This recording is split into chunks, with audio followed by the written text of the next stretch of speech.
Good morning, everyone. I'm humbled to be here. I'm going to take the next 30 minutes. I'm going to focus on customer experience and innovation. What's happening in the customer experience and what's the latest innovations that most of the customers are leveraging and benefiting out of it. Before I begin, just a quick introduction. I'm Tushar. I head the customer experience for Southeast Asia market and the Middle East market for network technology. I carry about more than a decade of experience primarily from the customer experience and customer success. I'm happy to speak about innovation, design thinking, netco, and customer experience. After the presentation, or probably whenever there's a break, happy to catch up with any of you. Before we jump in, I want to elaborate on the challenges that we face on a day-to-day basis as a customer, as a company. What are the key things that we should focus on, right?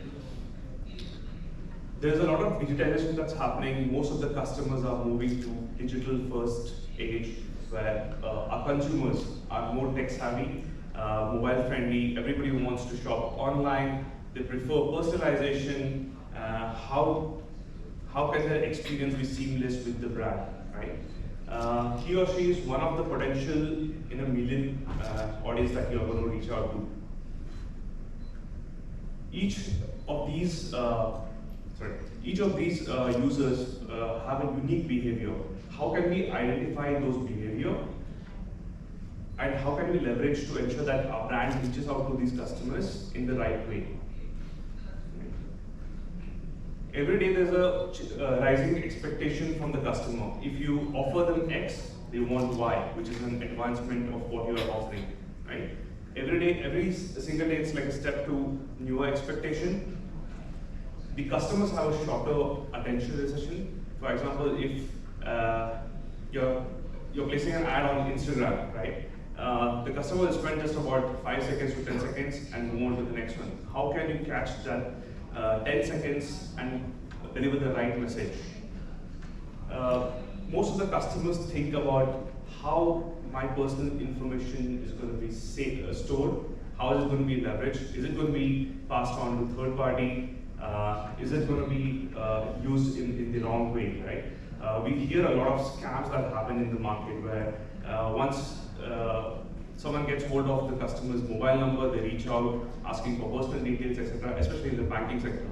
Fortunately, nowadays the customers are very well understand the importance of keeping the data private, and they do not share all the key information, and they trust the brand based on how the brand communicates in terms of data security. Customers want new options every single day, and there are tons of brands offering similar or the same solution that the customer needs. Thus, loyalty is not the focus of our end users. However, they are happy to be loyal, provided they understand, the brand understands what the customer needs and what is, how is the data going to be used. Are we reaching out to the audience in the right direction? Are we offering them what they are looking for? Along with the customer side, even the market is changing, right? The market is a little stringent right now, where the funding is falling short. The investors are thinking about how can we drive profit in the short term. Is it, if the investment is going in the right direction? Profitability has become the key focus for any investors, every business, because that's how we are going to grow. Earlier, every brand used to focus a 10-year plan, saying that, okay, if I'm going to start a business today, in 10 years, where am I going to be and how am I going to achieve that?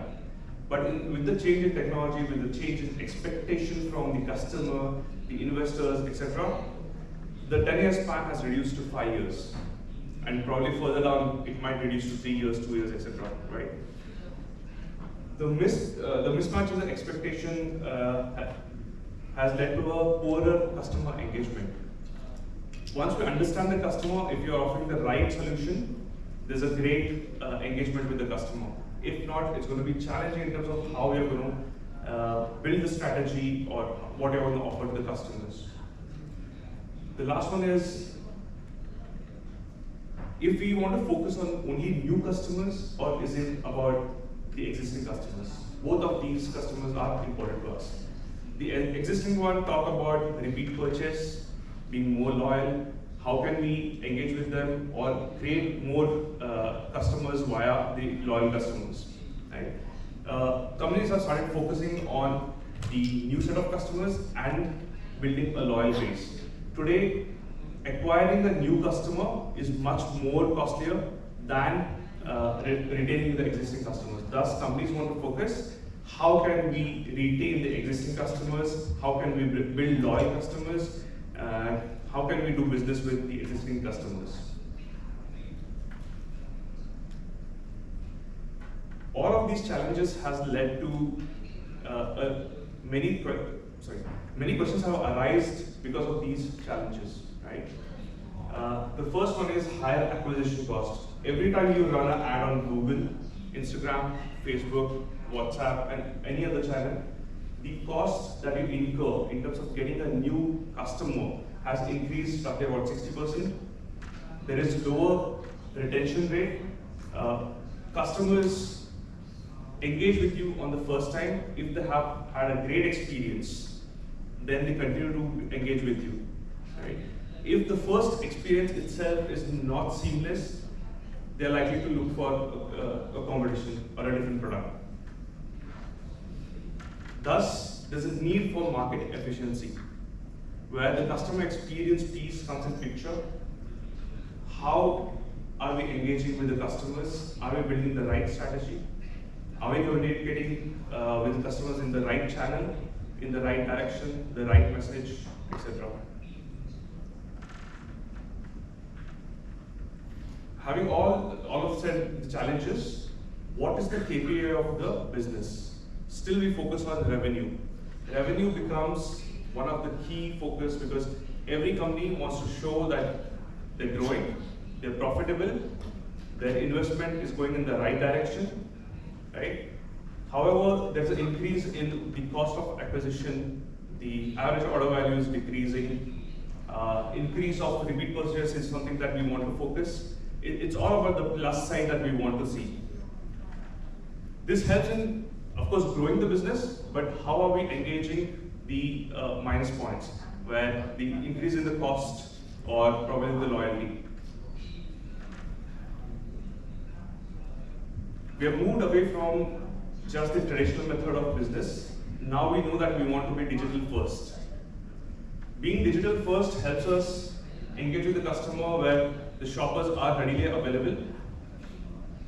The survey, there was a survey done to understand if the customers want to shop online, right? There was a time where we used to go to the store, have the touch and feel, and then based on which we used to buy. But the trend is changing now. Everybody wants all the information at the fingertip, basically using their mobile. They want to understand what this offering is the product worth buying? And they make a decision in a span where once they get all the information, everything is happening on the mobile itself.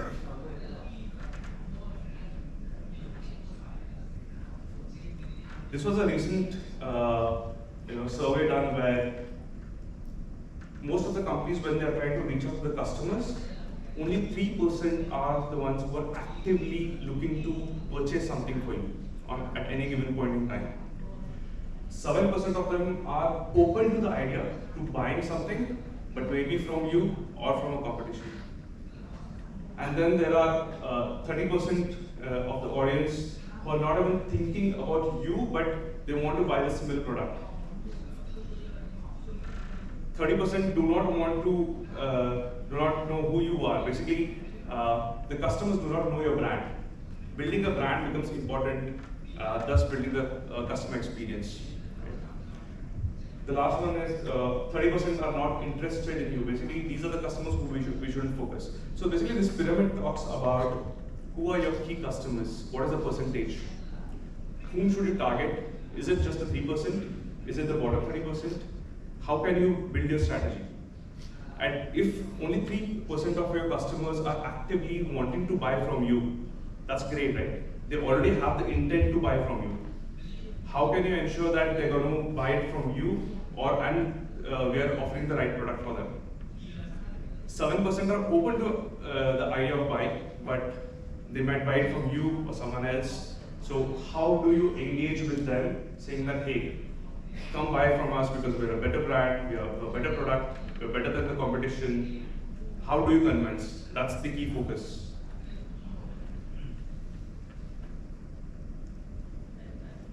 The success to, there are 3 pillars in terms of driving a success to eliminate all of these challenges and build a seamless customer experience. One is listen, right? We need to understand the customer. By listening, we don't mean trying to speak with them on a daily basis and understand if they have an intent. Understanding their behavior online helps us understand if and when we should approach them and how do we reach out to them, through which channel.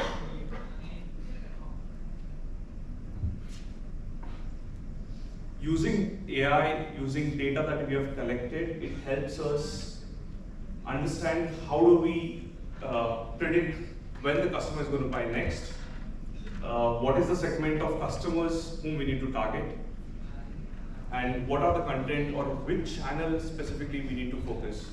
I might be active on Instagram today. Some of you guys might be active on Zalo, you might be active on Facebook, etc. Choosing the right channel is very important, because if you're targeting me on Facebook, maybe I'll never see your ad, because I'm not active most of the time. I feel that, okay, Facebook was great, is great still, but there's a lot of ad that comes on Facebook. Thus, I have moved away from Facebook, but I still use Instagram from the same company, right? So targeting the customers with the right channel is very important. Then comes the personalization. If I'm looking for a watch, and if you're going to show me probably a wall clock, right? Same segment, but I'm not excited. A watch is something that I'm specifically looking for. How do we get that? Once we capture the data, we understand the customer's intent of what he or she wants to buy. Based on that, we need to personalize. I might be active on a certain channel at a certain time of the day. Are you going to reach out to me, let's say, when I'm asleep, 12 in the night? Or do we choose to reach out at, say, 10 a.m. in the morning, when I'm active the most? To listen, basically, it's like unifying the entire customer commerce data. Most of the businesses help in capturing the personal information. How do we utilize, right? For example, we choose the demography, the email, the mobile number, the name, which location they belong to. We understand the customer's behavior. What are the recent pages, the website they have visited? What are the recent pages that they have visited? What are the products that they have viewed? The overall customer view helps in terms of understanding if the customer has the potential to buy, what is their spending limit, or what is the spending potential, and further predicting if they're likely to use your product, your app, it could be any of the goods. To harmonize, we leverage a lot of data. AI helps in understanding and seamlessly reaching out to the larger audience. These are some of the examples. A cohort analysis helps us understand the entire, probably a month or a year, how things have been progressing. Funnels help us in terms of which stage the customer is and how do we ensure that we engage with the customer at the right time. My favorite is the recency frequency monitoring analysis, right? How recent has the customer engaged with the brand? How frequently is the customer engaging with your brand? What is the monetization? How much has the customer spent on this particular brand? This is some very key information that helps us. So this model helps us understand the customer's entire cycle in a certain time frame. Wherein we can reach out to the customer to ensure that we are delivering the right product, or at least engaging for the right product. Usable analysis is more from the website and the app, because on website and app you have multiple features. They engage on different pages. and there's a chance that the customers like a specific area what you have to offer. For example, if I'm booking a flight, right? Every time I just open a flight booking app, I always look for the source to the destination, a date, check the prices, figure out which flight I want to take, and I'm done. But every customer is offering, say, loyalty programs, there's a discount, etc. User path analysis helps in terms of identifying where the drop is. Are the customers actually leveraging the loyalty page or the discount page? Thus goes the predictive insight, predictive segment. Once we have the entire information of the customer, the buying behavior, the engagement, we can actually predict and understand what the customer's behavior is based on which we engage with the customer.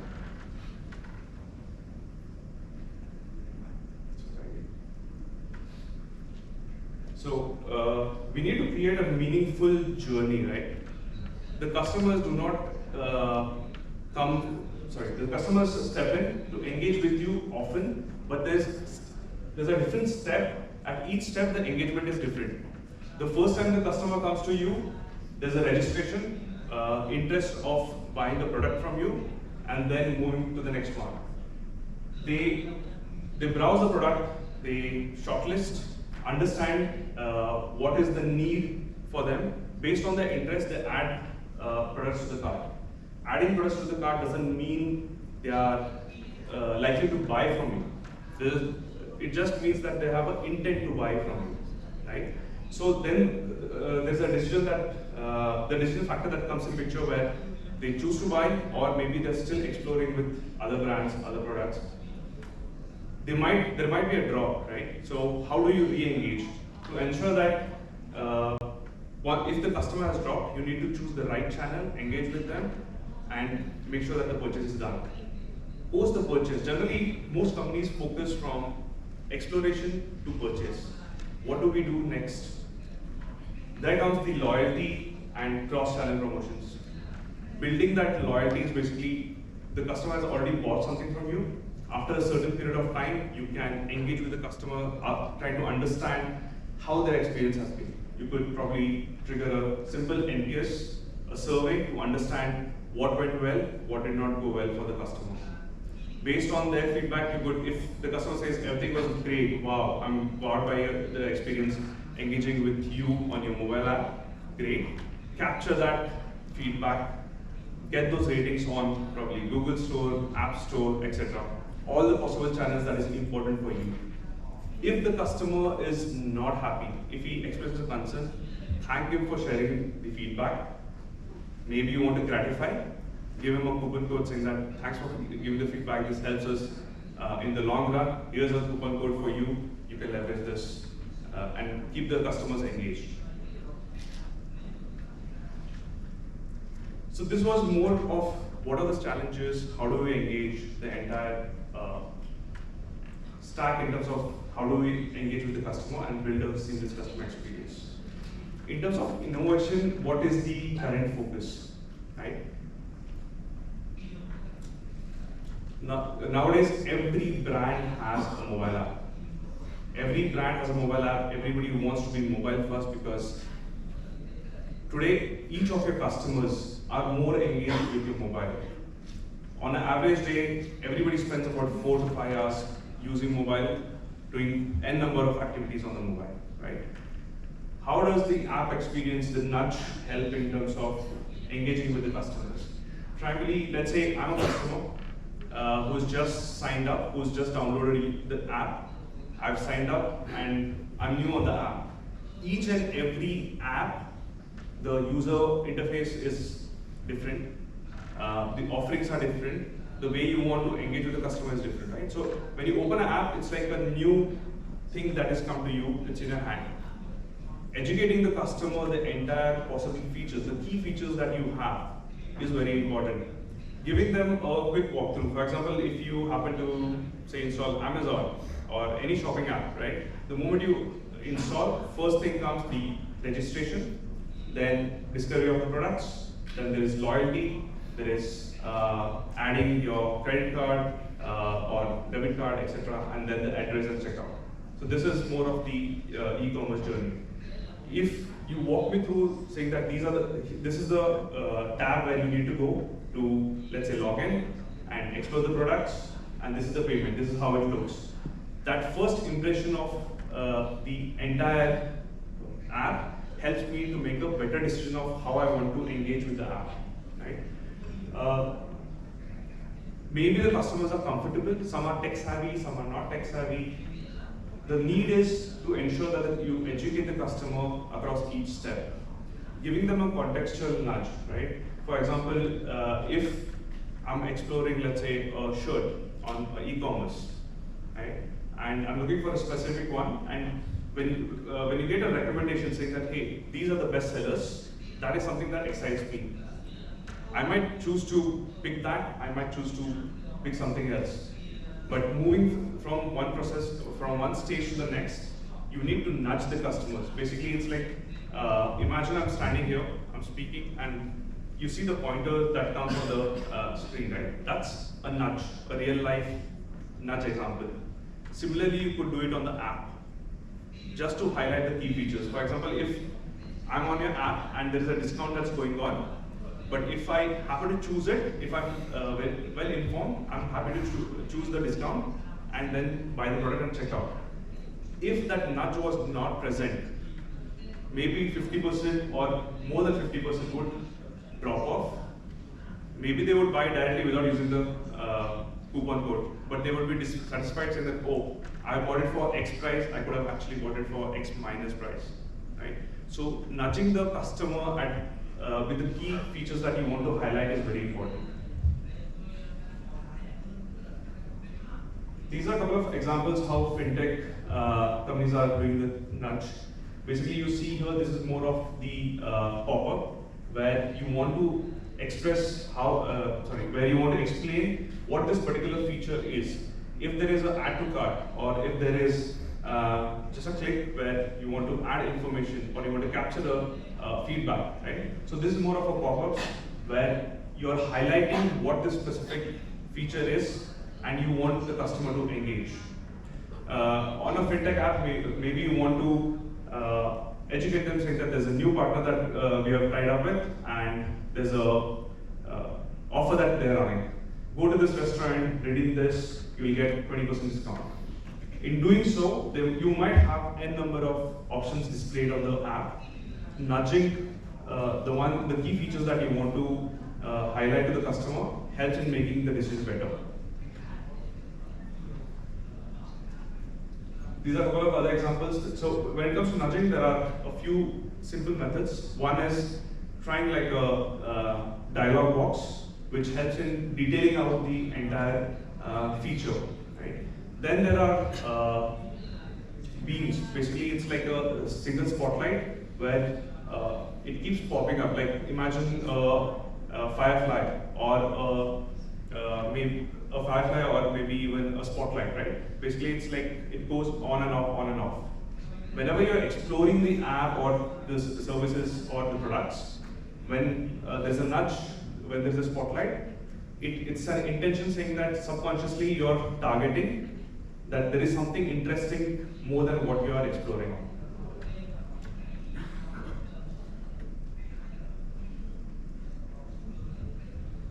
Personalization is the key to driving any customer to buy from you, right?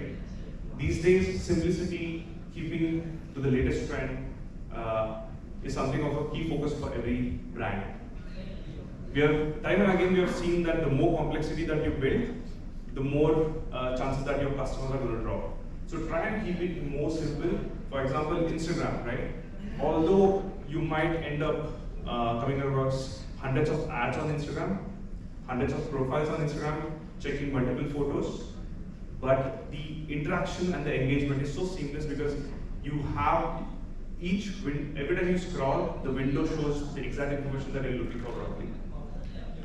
Dating apps have proved time and again that building a simplistic design helps in terms of higher engagement with the customer, right? These days you might see that many of the e-commerce brands are also adapting to the Tinder-like experience, right? We all might have seen many dating apps where it's just a swipe, you say yes, you're interested, left or right, or you're not interested, right? So imagine an e-commerce brand showing you 10 products where you say you like this, you don't like this, you like 10 products, the customers like 7 products and they dislike 3 products. You get the buying behavior in the most simplistic manner. You don't have to even ask the customer saying that, hey, do you like this particular product? No, it's more of building that seamless experience saying that, I'm going to keep it simple, here are our products, are you interested? Instead of asking it directly, it's more of the user's behavior.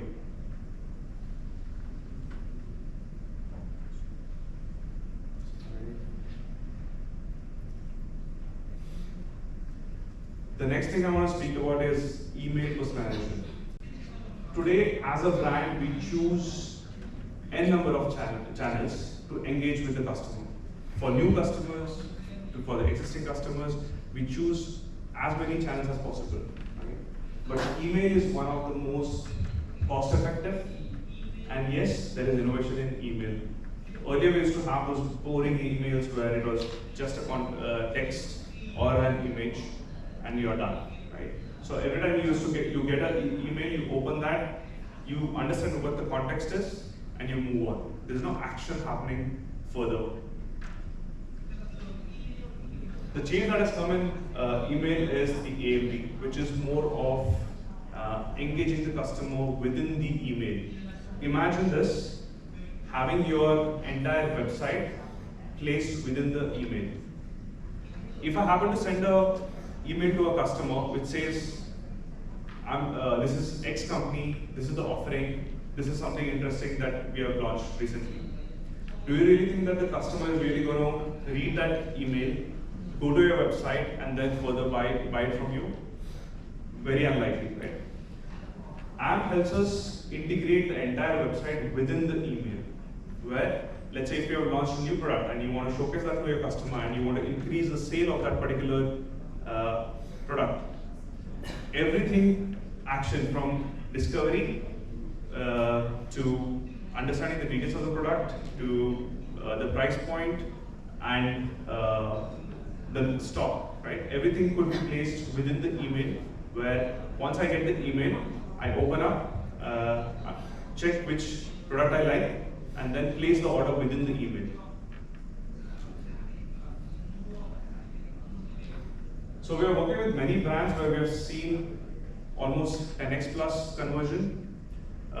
Most of the brands love this innovation because the engagement of the customer has increased, while the cost of interacting with the customer is quite cheaper.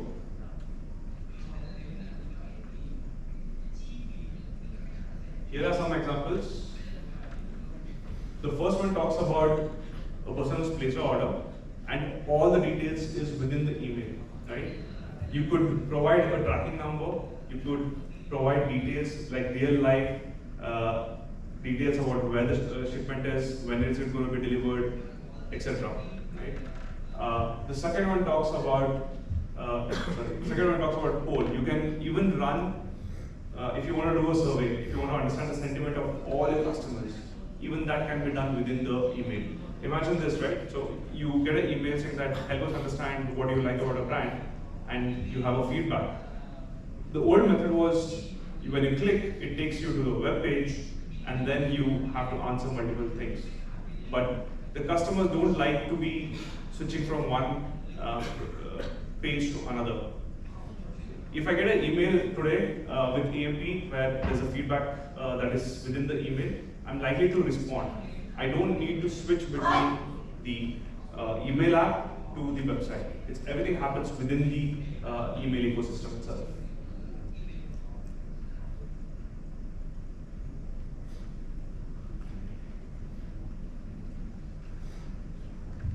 So most of the customers are happy to buy from you, but how do you engage is the ultimate question, right? So this is a iteration of the engagement across various channels. What could you do better? I'll take a quick example of e-commerce. So for example, here is Sophia who lands on the website. There is the login. You request for the login details, right? She's looking for a particular product. You showcase what products you have, what options you have. She might be looking for a LBD. She might be looking for a shirt for her friend or her husband.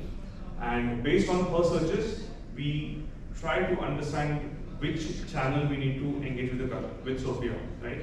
She could have come today, taken a look at a couple of products and dropped off because right now she's in an exploratory mode. Then you need to engage with them. It could be email, it could be SMS, it could be WhatsApp, etc.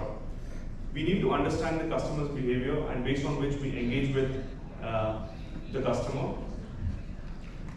Here, she receives an email saying that, hey, you have seen so and so.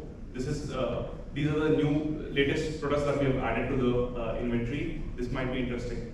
Similarly, again, we reach out to her on app, right? There's a notification that goes to Sophie, and we encourage her to check more products on the app.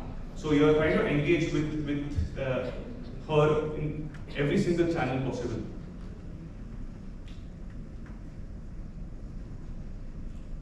So someday, once you have reached out to her on multiple channels, she realizes, okay, I've been searching for X product and I have the right product in front of me. Let me go ahead and buy, right? So the entire journey talks about where do you engage, how do you engage. E-commerce is one of the simplest examples that I can take basically, because everybody today we are using one or the other e-commerce brands, and we have engaged with the brand to purchase. And there are many challenges, right? So when a customer comes to you, you need to understand what they are looking for, what is the details, which channel to choose.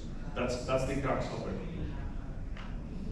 At Netcore, we focus on engaging with the customer, but of course there is different stacks that are coming because we are, as a brand, we are present across multiple stacks. Personalization, product experience, and search is something that every brand can opt in. Personalization is more to do with every information that we have captured, how do we utilize it, and what can we make best use out of it, and how do we reach to the customer. Product experience is more on the app or the web. What is that experience you need to deliver? It could be simple as a nudge, it could be a walkthrough, or it could be engaging with the customer on the app for a specific offer. So Network, we focus on providing these features, of course, along with all the channel possible where your customers could be today, right? Having said this, there are two key aspects that every company wants to focus today. One is the data. How are we saving the data?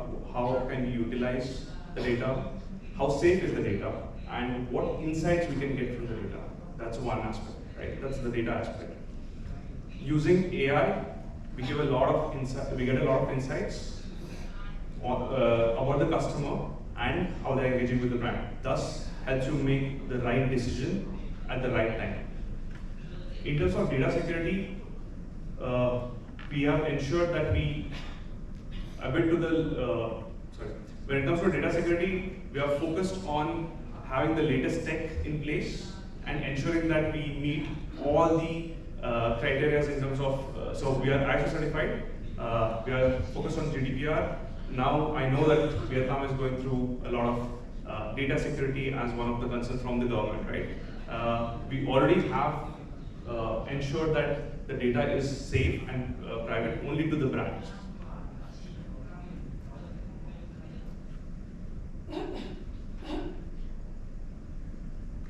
Let me give a quick context of Netcore. So we are 25 years into business, bootstrap, no funding. In fact, our founder has coined this term called Proficon, which is basically profitable unicorn without any external funding. In fact, recently he's released a book about it, his entire journey and how a startup or a well-established firm can attain Proficon. Right? So we are present roughly about 20 countries. We are 900 plus strong employees around the globe.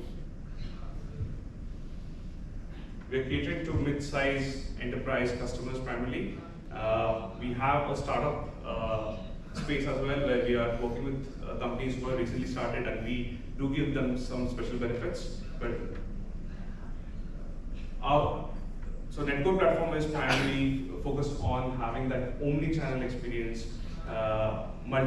leveraging all channel possible. Sorry.